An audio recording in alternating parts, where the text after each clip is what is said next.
Welcome. Today, we will discuss a core concept in the field of compiler design, the computation of first sets. These sets are essential as they form the very foundation of parsing, which is a critical stage in how a compiler interprets source code. Let's formally define the first set. At its core, it identifies the initial terminal symbols that can be derived from any given grammar symbol. The formal definition states it is the set of all terminal symbols that can appear as the first symbol of any string derived from a symbol x.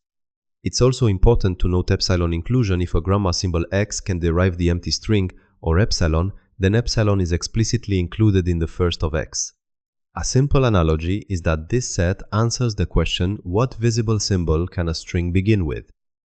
There are several basic rules for calculating first sets. The first rule is the terminal case. If a symbol x is a terminal, like a, then the first of x is simply the set containing a. The second rule covers epsilon derivation. If a non-terminal a has a production rule that derives epsilon, then the first of a must include epsilon. The implication is that terminals contribute themselves directly, while epsilon signifies the possibility of the symbol disappearing. These two rules establish the foundational logic for the computation. Now let's consider a more advanced rule for productions with multiple symbols, such as a derives b, c, d. In this case, the first of a initially includes all symbols in the first of b, with the exception of epsilon. This leads to epsilon propagation. If b can derive epsilon, we then add the contents of the first of c, again excluding epsilon, to the first of a. This is an iterative process. If c could also derive epsilon, we would then consider the first of d. Finally, if all symbols in the sequence can derive epsilon, then epsilon itself is added to the first of a. To illustrate this, let's use an example. Given a grammar where a derives cd, c derives a or epsilon, and d derives b. First, we compute the first of c, which based on its productions is the set containing a and epsilon. Second, we compute the first of d as it directly derives the terminal b. Its first set is simply b.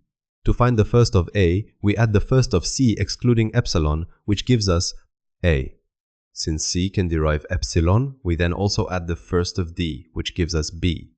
Combining these, the final result for the first of a is the set containing a and b. The significance of first sets is substantial. Their core function is to act as a tool for predicting the next token in an input stream. They are indispensable for predictive parsing, as they enable the construction of efficient top-down parsers that avoid backtracking. Specifically, they are crucially utilized in generating LL1 parsing tables which guide parser actions.